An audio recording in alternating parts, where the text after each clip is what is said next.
I completely just lost my train of thought. Hey everyone, welcome back to my channel. My name is Renee, and today we're going to be doing a kind of blend. We're going to be doing a romance recommendation video mixed with my February TBR, and that is because they are kind of one and the same. Most of the books I'm going to recommend to you to read for Valentine's Day, I am also going to be reading. So it's not a recommendation based off of the fact that I love these books, it's a recommendation based off of the fact that I've heard things about these books and I'm excited to read them, so maybe you'd like to read them too. So without further ado, we are just gonna get into it. So the first book I want to show you is The Chase by Elle Kennedy, and I also did go ahead and purchase The Risk as well. These are books 1 and 2 in her Briar You series, and I've heard great things about these, especially this one. I almost just got this one because they're all standalones, even though it's a series. I believe there's 4. But I always hear like the best things about this one, so I'm so excited to get to this one. But I figured, I might as well, regardless if they're standalones, just start with the first one. So I'm going to be reading both of these. I didn't realize this until after I bought these, that the Briar You series is actually, I guess, a spin-off of Elle Kennedy's Off-Campus series, which is also a series of 4 standalones that I also want to read, but there was just something about Briar You that I wanted to read these more. So I just picked these up first, and hopefully I don't need to read the other ones because too late. These, from what I understand of hockey, I love stories involving sports. I hear that these are romantic, a little spicy. The tagline for The Chase: she's the one girl he shouldn't want, and everyone says opposites attract. And then for The Risk, it says, everyone says I'm a bad girl. She's the best kind of dangerous and he can't get enough. Whenever I read stuff like that in romance books, I used to cringe because I think that that's kind of cheesy. And I was never a big romance reader in the past, but now I'm just like, ooh.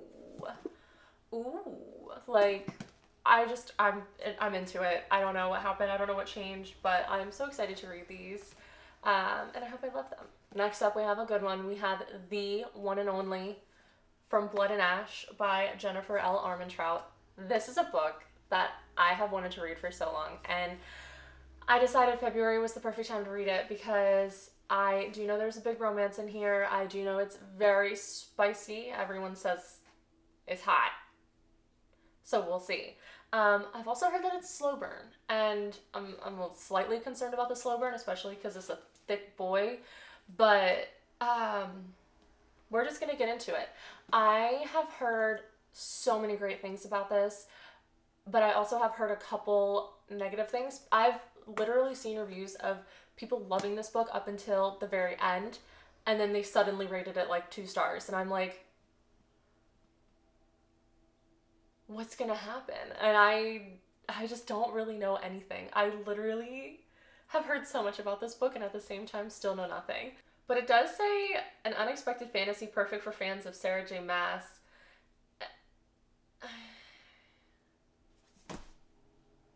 We'll give it a shot anyway. I've just been so excited to read this book. I have no idea what to expect, and I kind of want to keep it that way. People seem to love Jennifer L. Armentrout, and I've actually never read a book by her.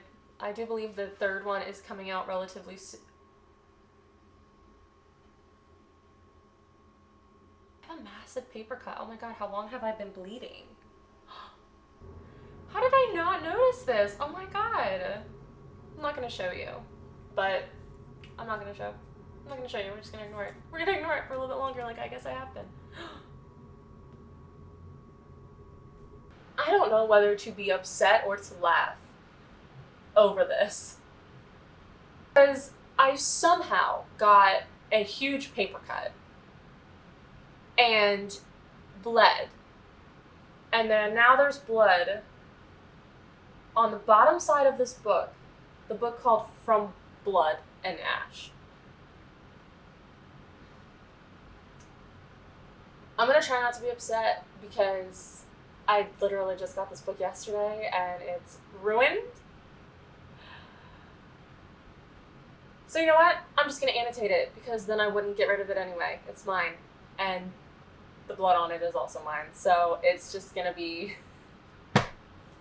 Next up, we have Broken Prince by Erin Watt. This is the second book in the Royal series. I read Paper Princess last month, and it was addictive. It was enjoyable. It definitely is kind of like trash television. Like, it's definitely more like a guilty pleasure read, kind of like where you just get in the mood to watch trash reality TV, and you know it's not the best, but you're so invested. That's how I feel about this series. So, especially how the first one ended. Like, I was just like, excuse me? Like, it's just so dramatic, and I'm so excited to see what happens in this one. If you don't know the premise of the Royal series, in the first one at least, it followed Ella, who was orphaned, living on her own. She was just making money at the strip club and getting by her way. And then she ends up finding out that her father's best friend is this super rich man who, almost in like a godfather sense, like takes her to the house and like lets her live there and tries to raise her just as he would his own daughter. And he just so happens to have 5 hot sons. And they all live in the same house. So, I mean, you can only imagine. You can only imagine where this goes. It is a little spicy, and it's very dramatic. And if that is your cup of tea, then I recommend it. And I'm excited to read the second one. Then we have Verity by Colleen Hoover. This is a thriller romance, and I have heard so many people talk about Colleen Hoover, and I've never read one of her books. So I figured this was a good one to start with. It is one of her newer ones. It is one that I've definitely heard very mixed reviews on, but just the fact that it incorporates the aspect of also being a thriller really really intrigues me. Like I said earlier, especially because I don't often read romance. I'm very new to it, but I love me some thrillers and horrors and anything like that. I just feel like that'd be a really cool thing to see in here. Sublimely creepy with true Hoover pulse. And from what I know about this book, it follows our main character, who is a struggling writer who is on the brink of losing everything, like financial turmoil, and she ends up getting a big break, and she's taken on by the husband of this popular writer, who essentially hires her to help finish his wife's books since she's fallen ill. And it kind of follows what she's found while helping them, and it kind of spirals from there.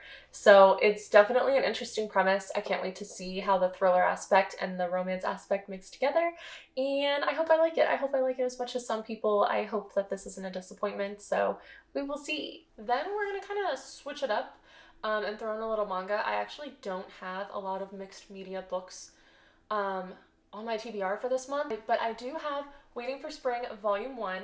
This is the first of I don't even know how many volumes of a series that I am new to, but it does follow basketball, and I talked about this in my last book haul, where pretty much anything involving basketball as far as like books or shows are concerned, I'm probably really gonna like it. And I hear there's a really sweet romance in it, and I've been looking for a new manga series to start. I love cute, like, shoujo slice of life type mangas, and I've read so many over the course of my life. I'm excited to give this one a shot, add it to the collection, see how it goes. So if you like basketball. Then the next two I'm going to talk about definitely involve romance, but it's not like, but they're not at their core romance books. So the first one is a YA contemporary, and that is Emergency Contact by Mary H.K. Choi. This is the book I've been wanting to read for a while, and I just hear that it has this really cute connection between the two main characters. And then from what I do know about this story, it's our two main characters, and they kind of meet each other in almost like this meet cute type way, and they end up texting each other, and they bond over their texts, and I just think that's so cute. I've watched a movie like this, and it was just so funny to watch, and I hope that there's that same humor in this. So we'll see how this goes, but I definitely have high hopes for this one. And then the next one is more of a fantasy romance, and that is The Damned by Renee Audier. This is the second book in the Beautiful series, and I loved The Beautiful. I've already talked about it a few times. The Beautiful quickly became one of my all-time favorites, so I'm super excited to read the follow-up to this. I'm excited to see if it talks more about vampires. The first one, I feel like there was definitely vampires in it, but they weren't the focal. It's like it's almost like the vampires like were so not important. They weren't even really like fully described or gone into, and it just wasn't a huge part of the plot. They were kind of like a subplot, and I hope that this one kind of goes more into it because I just think it'd be so nice. So I hope they touch more on that in this one, and I'm also just really excited to see where the relationship between Sebastian and Celine go. The Beautiful wasn't spicy at all, but it definitely has this very sensual, sultry vibe to it, and I'm sure that it will continue in this one, and I just eat that up. I eat that type of vibe up. Then this next one kind of is in the same boat as The Damned. It's definitely not a primary romance book, but I do know that there is supposedly an intoxicating romance in it, and that is Kingdom of the Wicked by Carrie Maniscalco. This is a book I've been wanting to read for a while now. I always hear good things about it. I've been recommended this book so many times, and I do know that it involves witches, and it even says, the main little blurb on top says, 2 sisters, 1 brutal murder, a quest for vengeance that will unleash hell itself, and an intoxicating romance. We can't leave that part out. It's February. It's the romance season. Cannot leave that out. And also just this flap of the 7 circles, I'm guessing representing the 7 deadly sins. I'm just so intrigued to see where this goes. This book sounds like everything that I want. So I hope I love it. And then the last book, I really don't think involves romance at all. But I do like to throw in mixed mediums, and I did get this last month, and I've kind of been staring at it on my shelf, and I feel like very soon I'm going to want to pick it up just because I'm a mood reader. So I'm also going to throw Monstrous in here as well. This is a graphic novel. It is volume 1, and it has this stunning art. And from what I know, it just involves a lot of monsters. Not necessarily romantic, but I just feel like I'm going to want to read this very soon. So I'm going to add this in so that if I do read it, I can look back on my TBR and feel a little bit more proud. So that pretty much does it. I hope that maybe some of these books you'll want to also pick up this February and read if you're in the romance mood, and even the other ones that are kind of like sub-romantic. I hope I gave you some good ideas, and I know I am super excited to read this stack, especially with how my mood has been with these romance books. I feel like I'm just gonna eat this stack up, like devour it, and I hope that I read all these. I've been really bad with my TBRs lately. Either I don't read them all, or I just completely throw my TBR to the wind and read other books just because I am such a mood reader. But I feel like this month will be a prime month because I am in the mood. I am in the mood for a good love story, for some spice, everything nice. So that does it for today's video. If you like this video, please remember to leave a thumbs up down below to help support this channel, and also hit subscribe if you want to follow me on my reading journey. And I will also link my social medias down below so you can follow me elsewhere as well, see some cosplay, see some other sides of me, because I do more than just read. And yeah, I hope you like this video, and I will see you in the next one. Bye!